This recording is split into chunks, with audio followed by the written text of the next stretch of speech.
सभी को नमस्कार। स्वागत है सभी का chemistry by Ramniwas Soiwal sir YouTube channel पर। हम अध्ययन कर रहे थे सरफेस केमिस्ट्री का, यानी पृष्ठ रसायन का। इस सरफेस केमिस्ट्री के हमारे 16 पार्ट कंप्लीट हो गए थे। आज हमारा इस सरफेस केमिस्ट्री का पार्ट नंबर 17 रहेगा, यानी पार्ट नंबर 17, या अपन ऐसे कह सकते हैं वीडियो नंबर 17। देखो, हमारी चर्चा हो रही थी कॉलोइडी विलयन बनाने की विधियों की। हमने द्रवस्नेही कॉलोइड विलयन बनाने की दो प्रकार की विधियां देखी थी। पहली परिक्षेपण विधियां, जिसमें हमने दो विधियों का अध्ययन किया था, यांत्रिक वितरण विधि का और विद्युत परिक्षेपण विधि का। आज हम जो सेकंड टाइप विधि है, संघनन विधियां, इनका अध्ययन करेंगे। संघनन विधियों को हम कंडेंसेशन मेथड कहते हैं। देखो, पिछले वीडियो में मैंने आपको क्या बताया था कि इन विधियों में पदार्थ के छोटे कणों को संयोजित करके कॉलोइडी आकार के कणों में परिवर्तित किया जाता है। तो अपन संघनन विधियों का डिटेल से अध्ययन करेंगे इस आज के वीडियो में, तो आप लगातार मेरे साथ अंत तक बने रहिए। देखो, संघनन विधियों में पहली विधि ले रहा हूं मैं, अपचयन विधि। कौन सी? अपचयन विधि। अपचयन विधि। देखो, हम क्या कहेंगे? हम कहेंगे कि इस विधि के द्वारा धातुओं के कॉलोइडी विलयन बनाए जाते हैं, या ऐसे कह सकते हैं कि इस विधि के द्वारा धातुओं के सोल बनाए जाते हैं। अपचयन विधि है ये, और यहाँ पर अपचायक के रूप में formaldehyde, hydrogen peroxide, SnCl2, tannic अम्ल इत्यादि का प्रयोग किया जाता है। यानी हम क्या कहेंगे? हम कहेंगे इस विधि से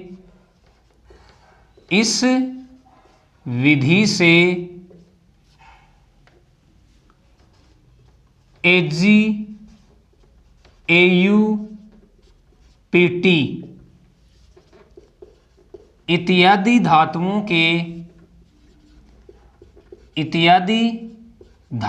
के कॉलोइडी विलयन बनाए जाते हैं, या अपन डायरेक्ट क्या कह सकते हैं? कॉलोइड बनाए जाते हैं। इत्यादि धातुओं के कॉलोइडी विलयन बनाए जाते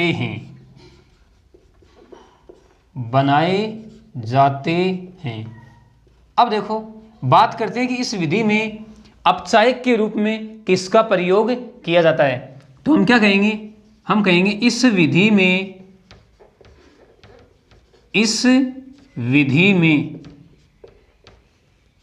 अपचायक के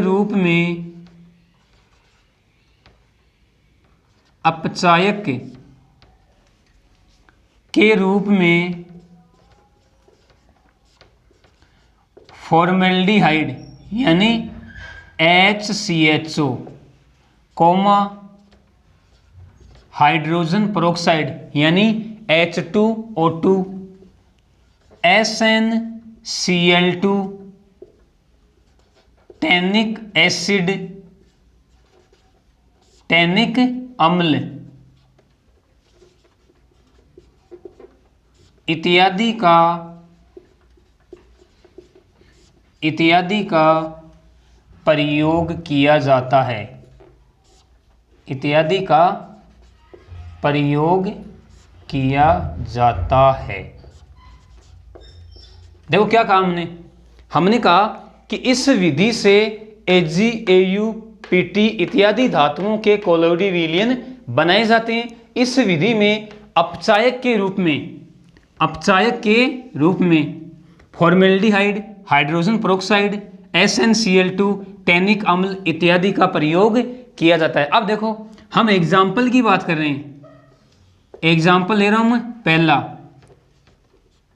PtCl2 HCHO और प्लस H2O, यानी इसका जलीय विलयन है।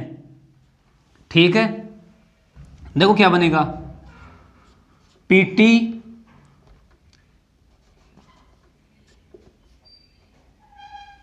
प्लस HCOOH, यानी ये तो है फॉर्मल्डिहाइड और यहाँ पे क्या बन जाएगा, फॉर्मिक एसिड, और साथ में 2HCl। अब देखो ये क्या बना है, ये बना है प्लेटिनम का कोलोइड, प्लेटिनम का कोलोइड। दूसरा एग्जाम्पल लें अपन, दूसरा एग्जाम्पल अपन ले सकते हैं AuCl3 plus 3HCHO plus 3H2O। देखो क्या बनेगा,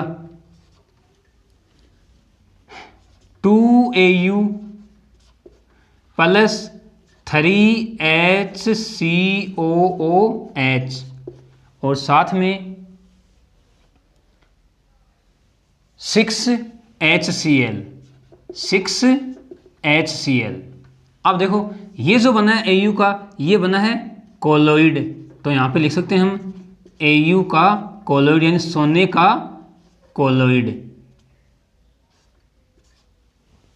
यानी अपन कह सकते हैं यहां पर प्लेटिनम का क्या हो रहा है, अपचयन हो रहा है, क्योंकि यहां पर प्लेटिनम +2 ऑक्सीकरण अवस्था में और यहां पे 0 ऑक्सीकरण अवस्था में। इसका मतलब प्लेटिनम ने, Pt ने यहां पर इलेक्ट्रॉन ग्रहण किए और इलेक्ट्रॉन ग्रहण करना अपचयन कहलाता है।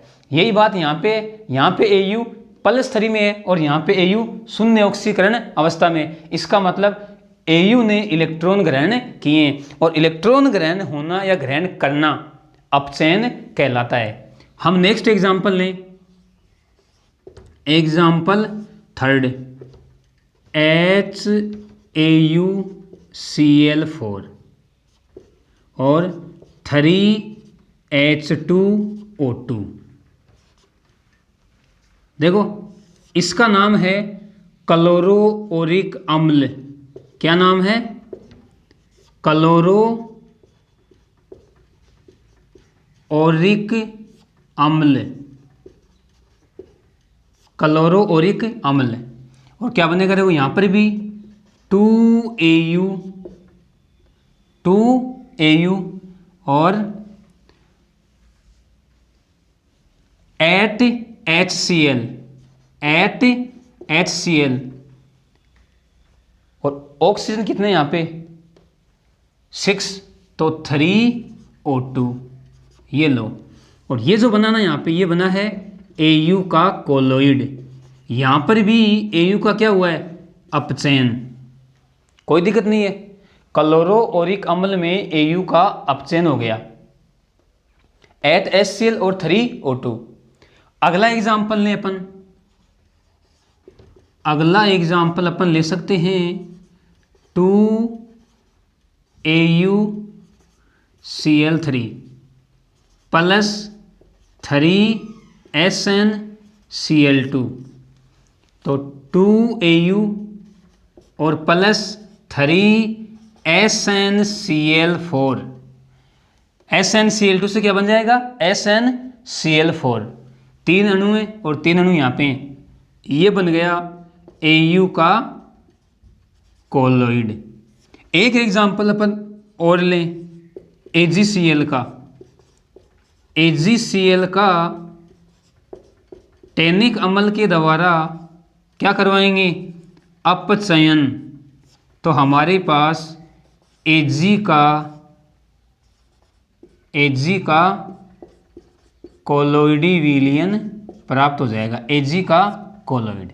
ये देखो, ये हमने 5 एग्जाम्पल लिए अपचयन विधि के। इस विधि के द्वारा हम AgAu, प्लेटिनम इत्यादि धातुओं के कोलोइडी विलयन बना सकते हैं। इस विधि में अपचायक के रूप में HCHO, H2O2, SnCl2, टैनिक अम्ल इत्यादि का प्रयोग किया जाता है। पहला एग्जाम्पल ये हमने PtCl2 plus HCHO plus H2O, PT plus HCOOH plus 2HCl।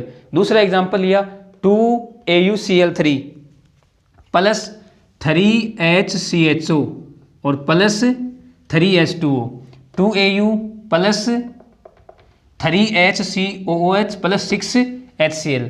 तीसरा एग्जाम्पल लिया हमने क्लोरोओरिक अम्ल का, क्लोरोओरिक अम्ल, इसका अपचयन करवाया हाइड्रोजन पेरोक्साइड के द्वारा, तो हमें Au का कोलोइडी विलयन प्राप्त हो गया, साथ में 8HCl प्लस 3O2।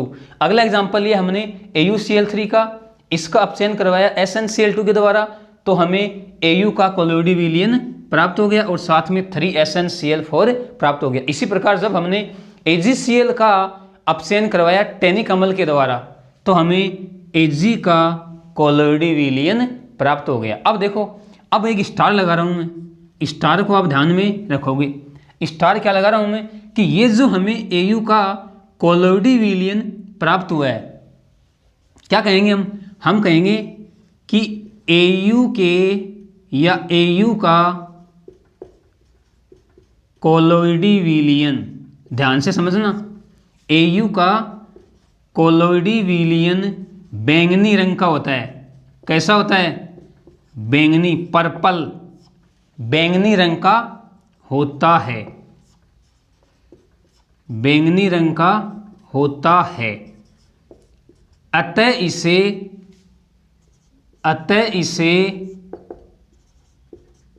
कोसियस पर्पल, इस नाम को आप ध्यान में रखोगे। अतः इसे कोसियस पर्पल, कोसियस पर्पल कहते हैं, कोसियस पर्पल कहते हैं। क्या बताया मैंने बताया कि Au का कोलोइडी विलयन बैंगनी रंग का होता है, अतः इसे कोसियस पर्पल कहते हैं। दूसरा स्टार में हम क्या कहेंगे?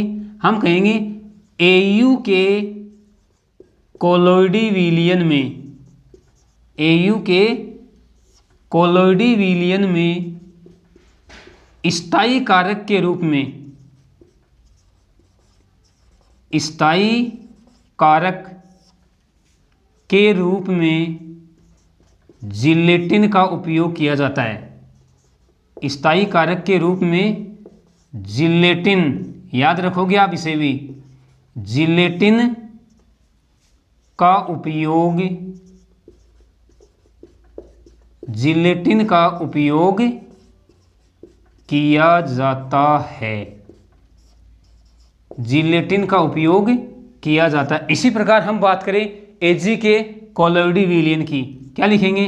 हम कहेंगे Ag के कोलोइडी विलयन में, Ag के कोलोइडी विलयन में स्थायी कारक के रूप में, स्थायी कारक के रूप में, स्थायी कारक के रूप में अंडे की जर्दी, अंडे की जर्दी का उपयोग किया जाता है। याद रखोगे, अंडे की जर्दी, अंडे की जर्दी का उपयोग किया जाता है, अंडे की जर्दी का उपयोग किया जाता है। वापस से मैं आपको समझा रहा हूं। पहला स्टार हमने लगाया, क्या कहा हमने कि Au का कोलोइडी विलयन बैंगनी रंग का होता है, अतः इसे कोसियस पर्पल कहते हैं। दूसरा स्टार लगाया हमने कि Au के कोलोइडी विलयन में, कोलोइडी विलयन में स्थायी कारक के रूप में जिलेटिन का उपयोग किया जाता है, और Ag के कोलोइडी विलयन में स्थायी कारक के रूप में अंडे की जर्दी का उपयोग किया जाता है। तो इसको भी आप ध्यान में रखोगे। ये हमने 5 एग्जाम्पल लिए अपचयन विधि के। यानी अपचयन विधि के द्वारा धातुओं के कोलोइडी विलयन बनाए जाते हैं। इस विधि में अपचायक के रूप में HCHO, H2O2, SnCl2, टैनिक अम्ल इत्यादि का प्रयोग किया जाता है। अब हम ले रहे हैं दूसरी विधि यानी नेक्स्ट विधि।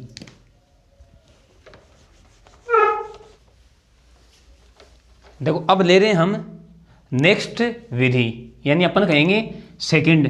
देखो सेकंड रहेगी हमारी ऑक्सीकरण विधि। ऑक्सीकरण विधि, ऑक्सीकरण विधि। देखो इसमें क्या कहेंगे हम, इसमें हम कहेंगे कि इस विधि के द्वारा अधातुओं के कोलोइडी विलयन बनाए जाते हैं, जैसे सल्फर, आयोडीन, सेलेनियम इत्यादि धातुओं के कोलोइडी विलयन ऑक्सीकरण विधि के द्वारा बनाए जाते हैं। यानी हम कह सकते हैं इस विधि से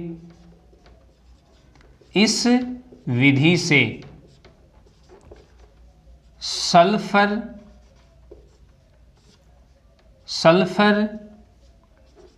आयोडीन,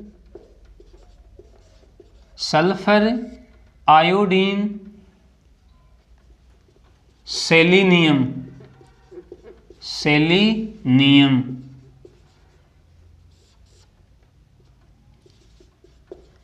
इत्यादि अधातुओं के कोलोइडी विलयन, इत्यादि अधातुओं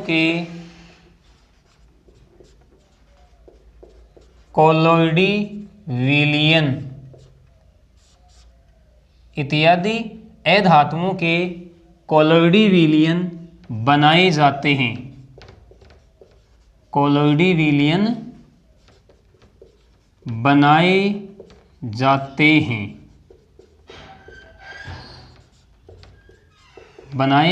जाते हैं, बात सीधी सी ये है कि इस विधि में ऑक्सीकरण होगा और ऑक्सीकरण के द्वारा हमें कोलोइडी विलयन प्राप्त होगा और अधातुओं के कोलोइडी विलयन इस विधि के द्वारा बनाए जाते हैं। जैसे मैं एग्जाम्पल की बात करूं, पहला एग्जाम्पल लेऊं मैं H2S plus SO2, H2S plus SO2। देखो क्या बनेगा, मैं ले लूँ यहाँ पे 2H2S, तो हमारे पास 3S और प्लस 2H2O, ये यहाँ पे जो बना है ये बना है सल्फर का कोलोइड। अब देखो यहाँ पर सल्फर का क्या हुआ है, ऑक्सीकरण हुआ है, क्योंकि यहाँ पर सल्फर माइनस ऑक्सीकरण अवस्था में और यहाँ पे सल्फर शून्य ऑक्सीकरण अवस्था में। इसका मतलब सल्फर ने इलेक्ट्रॉनों का त्याग किया और इलेक्ट्रॉन का त्याग करना ऑक्सीकरण कहलाता है। दूसरा एग्जाम्पल ले अपन, देखो दूसरा एग्जाम्पल अपन ले सकते हैं H2S प्लस 2HNO3। देखो सल्फर प्लस 2NO2, भाई यहाँ पे NO3 है, दो अणु है HNO3 के, 2NO2 और 2H, 4H और 2O, यानी साथ में 2H2O, ये जो बना है ये बना है सल्फर का कोलोइड। कोई दिक्कत नहीं है। अगला एग्जाम्पल ले अपन, एग्जाम्पल थर्ड एग्जाम्पल हम ले सकते हैं 5HI प्लस कोई आयोडिक अम्ल है HiO3। अब देखो यहाँ पे क्या बनेगा, यहाँ पे बनेगा 3I2 और 5H, यहाँ पे 1H है यानी 6 तो H है और 3O, इसका मतलब 3H2O कोई दिक्कत नहीं है। अगला एग्जाम्पल ले अपन, अगला एग्जाम्पल है हमारा, अपन ले सकते हैं H2Se, सेलेनियम है, 2 अणु ले लूँ इसके और O2 के साथ इसकी अभिक्रिया करवा दूँ, तो यहाँ पे 2Se और प्लस 2H2O, 2H2O, ये देखो ये बना है सेलेनियम का कोलोइड, सेलेनियम का कोलोइड, ये बना है यहाँ पे आयोडीन का कोलोइड। अपन एक एग्जाम्पल और लेते हैं, example number 5, Na2S2O3 plus 2HCl। देखो क्या बनेगा, 2 सल्फर है, एक तो सल्फर यानी सल्फर का कोलोइड, सल्फर का कोलोइड, साथ में बनेगी SO2 और 2NaCl प्लस H2O। देख सकते हो हमारे पास 3 ऑक्सीजन, 2 ऑक्सीजन यहाँ पे और एक यहाँ पे, तो ये हमारे पास क्या बन गया, सल्फर का कोलोइड। तो ये हमारी ऑक्सीकरण विधि थी। क्या कहा हमने कि इस विधि से सल्फर, आयोडीन, सेलेनियम इत्यादि अधातुओं के कोलोइडी विलयन बनाए जाते हैं। पहला एग्जाम्पल लिया हमने 2H2S plus SO2 3S plus 2H2O, यानी ये जो बना है ये सल्फर का कोलोइडी विलयन बना है। दूसरा एग्जाम्पल लिया हमने H2S प्लस 2HNO3, सल्फर का कोलोइडी विलयन, साथ में 2NO2 प्लस 2H2O। तीसरा एग्जाम्पल लिया 5HI प्लस HiO3, ये कोई आयोडिक एसिड है, 3I2 यानी आयोडीन का कोलोइडी विलयन 3H2O। तीसरा एग्जाम्पल लिया H2SC के हमने 2 अणु लिए, अभिक्रिया करवाई ऑक्सीजन के साथ, तो सेलेनियम का कोलोइडी विलयन बन गया और साथ में 2H2O। तीसरा जो एग्जाम्पल लिया पांचवा जो एग्जाम्पल लिया हमने वो लिया Na2S2O3 प्लस 2HCl, सल्फर का कोलोइडी विलयन, साथ में SO2 प्लस 2NaCl और H2O। तो इन एग्जाम्पल को भी आप ध्यान में रखोगे। लेते हैं नेक्स्ट विधि। देखो अब हमारी नेक्स्ट विधि यानी तीसरी विधि रहेगी उभय अपघटन विधि। कौन सी? उभय अपघटन। देखो इसके 2 नाम हैं, संघनन विधि में तीसरी विधि, एक तो इससे बोलते हैं उभय अपघटन, उभय अपघटन विधि, या इसी विधि को बोलते हैं द्विक अपघटन विधि, द्विक अपघटन विधि। देखो इस विधि में हम क्या कहेंगे, इस विधि में हम कहेंगे कि यह विधि अविलय लवणों के कोलोइडी विलयन बनाने के काम आती है। क्या कहेंगे? हम कहेंगे यह विधि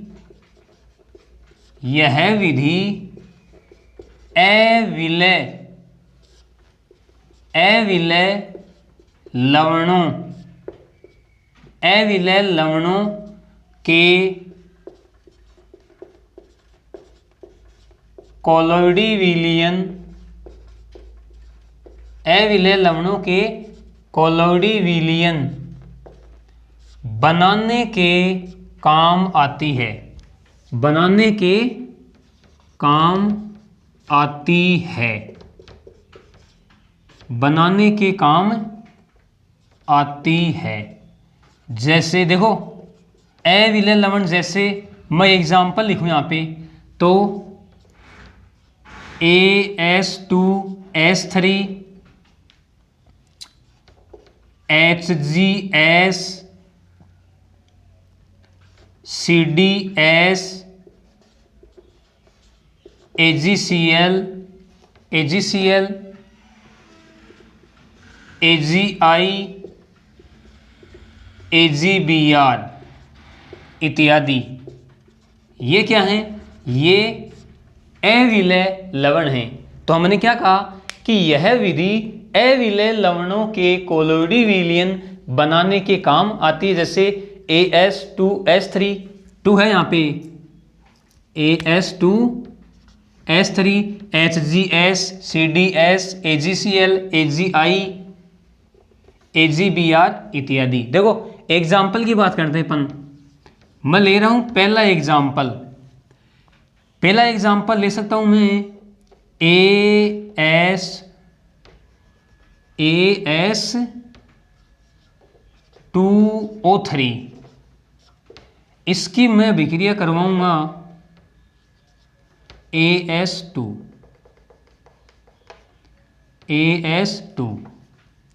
इसकी मैं विक्रिया करवाऊंगा H2S के साथ, 3H2S के साथ। तो हमारे पास क्या बनेगा, AS2S3 और 3H2O बाहर निकल जाएगा, यानी ये बन गया AS2S3 का कोलोइडी विलयन। कोई दिक्कत नहीं है। दूसरा एग्जाम्पल लूँ मैं, दूसरा एग्जाम्पल अपन ले सकते हैं HgCN की होल ट्वाइस, और इसके विक्रिया हम करवा दें H2S के साथ।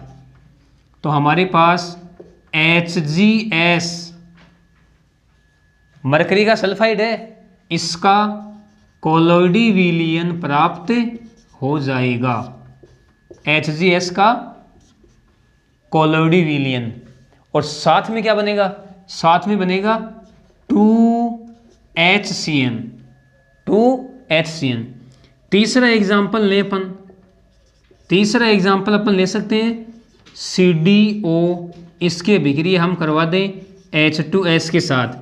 तो हमारे पास CDS का और साथ में H2O बाहर निकल जाएगा, यानी CDS का कोलोइडी विलयन प्राप्त हो जाता है। और एग्जाम्पल ले सकते हैं अपन ले सकते हैं यहाँ पे, देखो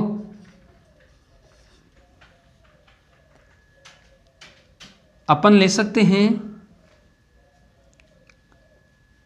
AgNO3 सिल्वर नाइट्रेट, इसके विक्रिया हम करवा सकते हैं K अक्ष के साथ। देखो अक्ष, तो हमारे पास मिलेगा Ag अक्ष और साथ में KNO3।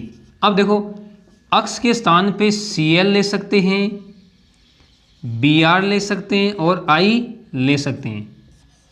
तो ये हमारी उभय अपघटन या द्विविक अपघटन विधि हो गई। क्या कहा हमने कि यह विधि अविलेय लवणों के कोलोइडी विलयन बनाने के काम आती है। पहला एग्जांपल लिया हमने AS2O3, इसके विक्रिया करवाई H2S के साथ 3H2S, तो हमें AS2S3 का कोलोइडी विलयन प्राप्त हो गया। ये एक अविलेय लवण है, साथ में 3H2। दूसरा एग्जांपल लिया हमने 3H2O। दूसरा एग्जांपल लिया हमने HgCN की होल ट्वाइस, इसके विक्रिया करवाई H2S के साथ, तो हमें HgS का कोलोइडी विलयन प्राप्त हो गया और साथ में 2 HCN के अणु बाहर निकल गए। फिर हमने एग्जांपल लिया CDO का प्लस H2S, तो हमें CDS का कोलोइडी विलयन प्राप्त हो गया और साथ में जल का अणु बाहर निकल गया। नेक्स्ट एग्जांपल लिया हमने AgNO3 का, इसके विक्रिया करवाई हमने K अक्ष के साथ, तो Ag अक्ष और साथ में KNO3 बाहर निकल गया। अक्ष के स्थान पे Cl हो सकता है, Br हो सकता है और I हो सकता है। अगर अक्ष के स्थान पे Cl होगा तो AgCl बन जाएगा, अक्ष के स्थान पे Br होगा तो AgBr बन जाएगा और अक्ष के स्थान पे आयोडीन होगा तो AgI बन जाएगा। अब ले रहे हैं हम नेक्स्ट विधि। देखो अब हमारी नेक्स्ट जो विधि रहेगी वो रहेगी जल अपघटन विधि, चौथी, यानी अपन 4 नंबर विधि की बात कर रहे हैं। जल अपघटन विधि, जल अपघटन विधि। देखो क्या कहेंगे हम कहेंगे कि इस विधि के द्वारा आयरन, क्रोमियम, एल्यूमिनियम इत्यादि धातुओं के हाइड्रोक्साइडों के कोलोइडी विलयन बनाए जाते हैं। क्या कहेंगे? इस विधि के द्वारा, इस विधि के द्वारा आयरन,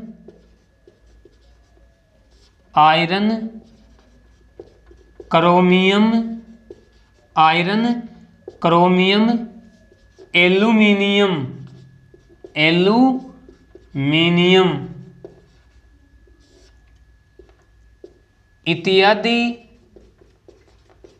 इत्यादि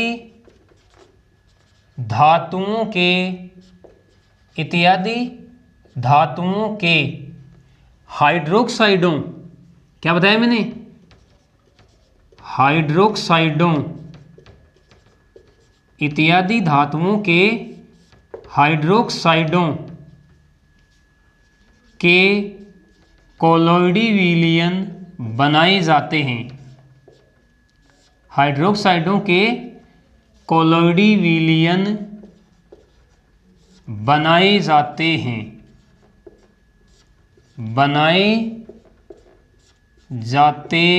हैं, जैसे हम एग्जाम्पल की बात करें, देखो मैं एग्जाम्पल ले लूँ, पहला एग्जाम्पल ले लूँ मैं FeCl3 प्लस 3H2O, तो हमारे पास क्या बनेगा?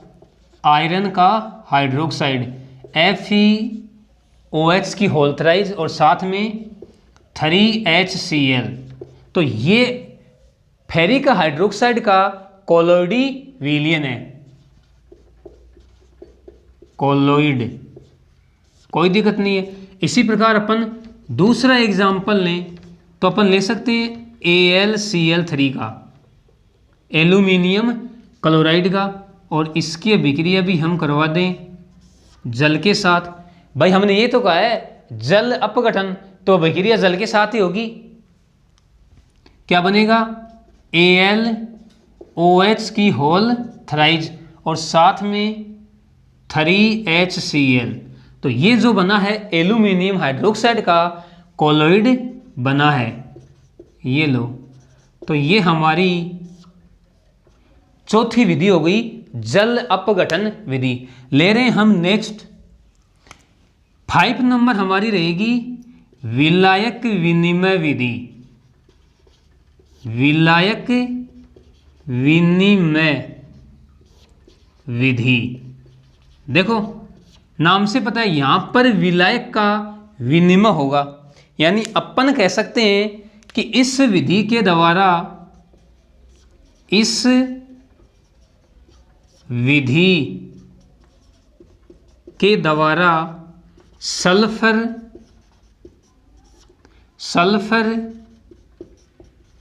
फॉस्फोरस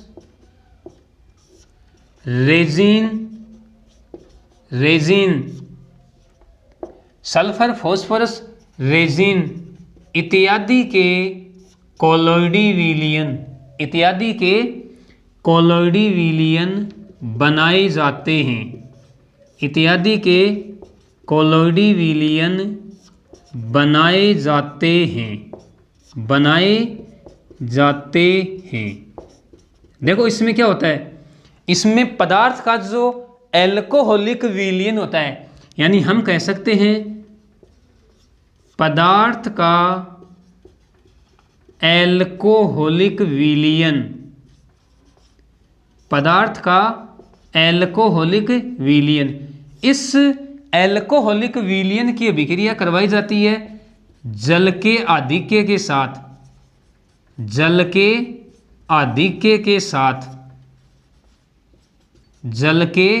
आधिक्य के साथ अभिक्रिया करवाई जाती है, तो हमें जलीय कोलोइड प्राप्त होते हैं, जलीय कोलोइड प्राप्त होते हैं। अब देखो होता क्या है, जो एल्कोहलिक विलयन है, पदार्थ का एल्कोहलिक विलयन, इसमें पदार्थ के कण सूक्ष्म आकार में होते हैं। क्या कहेंगे हम?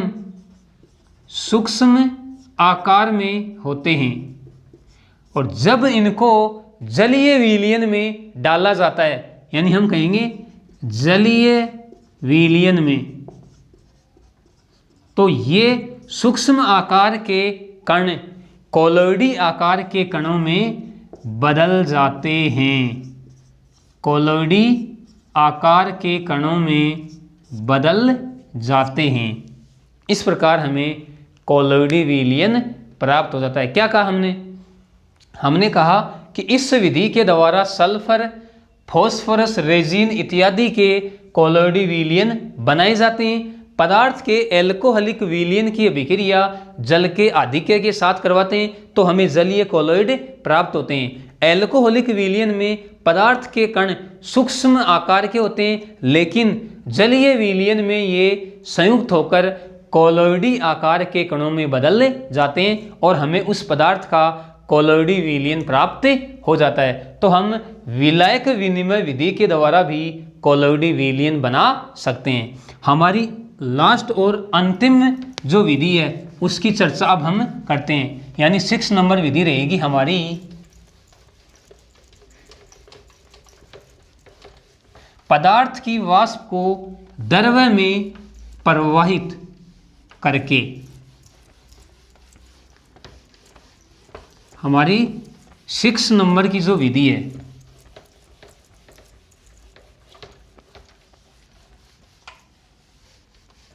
देखो 6 नंबर विधि कौन सी है? हम कह सकते हैं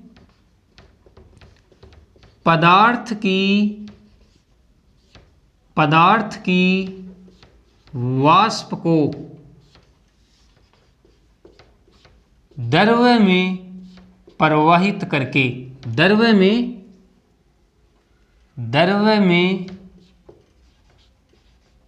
प्रवाहित करके, यानी इस विधि के द्वारा भी हम कोलोइडी विलयन प्राप्त कर सकते हैं। विधि का नाम क्या बताया मैंने? पदार्थ की वाष्प को द्रव्य में प्रवाहित करके। देखो इस विधि के द्वारा सल्फर, मरकरी, क्या कहेंगे? हम कहेंगे इस विधि के द्वारा, इस विधि के द्वारा सल्फर, मरकरी, जिसको हम पारा कहते हैं और सल्फर को हम गंधक भी कहते हैं, तो इस विधि के द्वारा सल्फर, मरकरी इत्यादि के कोलोइडी विलयन, इत्यादि के कोलोइडी विलयन बनाए जाते हैं, इत्यादि के कोलोइडी विलयन बनाए जाते हैं, इत्यादि के कोलोइडी विलयन बनाए जाते हैं। अब देखो इस विधि में होता क्या है? इस विधि में उबलते हुए पदार्थ की वाष्प को द्रव्य में प्रवाहित किया जाता है, जिससे पदार्थ की जो वाष्प है वह संघनित होकर या ठंडी होकर कोलोइडी आकार के कणों में परिवर्तित हो जाती है और ये कण परिक्षेपण माध्यम में घुलकर कोलोइडी विलयन का निर्माण करते हैं। यानी हम यहाँ पे क्या कहेंगे? हम यहाँ पे कहेंगे कि उबलते हुए, समझना ध्यान से, उबलते हुए पदार्थ की वाष्प को, देखो इसको मैं हटा रहा हूं एक बार, फिर अपन समझते इसको।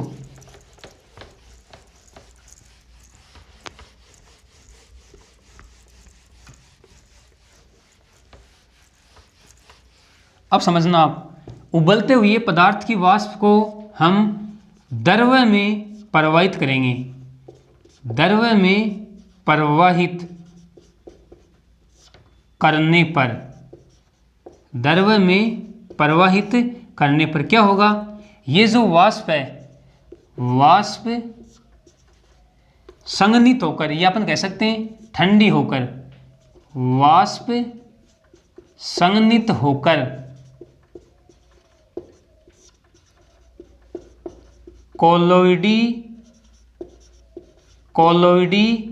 आकार के कणों में, कोलोइडी आकार के कणों में परिवर्तित हो जाती है।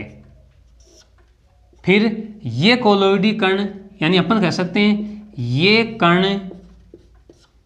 परिक्षेपण माध्यम में, क्या कहेंगे, ये कण परिक्षेपण माध्यम में घुलकर कोलोइडी विलयन का निर्माण कर लेते हैं। कोलोइडी विलयन का निर्माण कर लेते हैं। तो हम कह सकते हैं कि पदार्थ की वाष्प को द्रव में प्रवाहित करके भी हम कोलोइडी विलयन प्राप्त कर सकते हैं या कोलोइडी विलयन बना सकते हैं। वापस से समझना, इस विधि के द्वारा सल्फर, मरकरी इत्यादि के कोलोइडी विलयन बनाए जाते हैं। इस विधि में उबलते हुए पदार्थ की वाष्प को द्रव में प्रवाहित करते हैं। द्रव में प्रवाहित करने पर पदार्थ की वाष्प संघनित होकर या ठंडी होकर कोलोइडी आकार के कणों में परिवर्तित हो जाती है। ये कण परिक्षेपण माध्यम में घुलकर कोलोइडी विलयन का निर्माण करते हैं। तो आज की क्लास में हमने द्रव विरोधी कोलोइड बनाने की संघनन विधियों का अध्ययन किया है। हमने 6 प्रकार की संघनन विधियां देखी हैं। पहली थी हमारी अपचयन विधि, दूसरी थी ऑक्सीकरण विधि, तीसरी थी उभय अपघटन या द्विक अपघटन, चौथी थी जल अपघटन विधि, पांचवी थी विलायक विनिमय विधि और लास्ट अंतिम यानी 6 नंबर थी पदार्थ की वाष्प को द्रव में प्रवाहित करके। तो अपन कह सकते हैं कि हमारा जो कोलोइडी विलयन बनाने की विधि वाला जो टॉपिक है वो हमारा कंप्लीट हो गया है। अब हमारा नेक्स्ट टॉपिक रहेगा कोलोइडी विलयनों का शुद्धिकरण, यानी अपन कहेंगे कि कोलोइडी विलयनों का शुद्धिकरण किस प्रकार करते हैं, इसका अध्ययन करेंगे हम नेक्स्ट पार्ट में। तो आज के लिए इतना ही। ओके, धन्यवाद।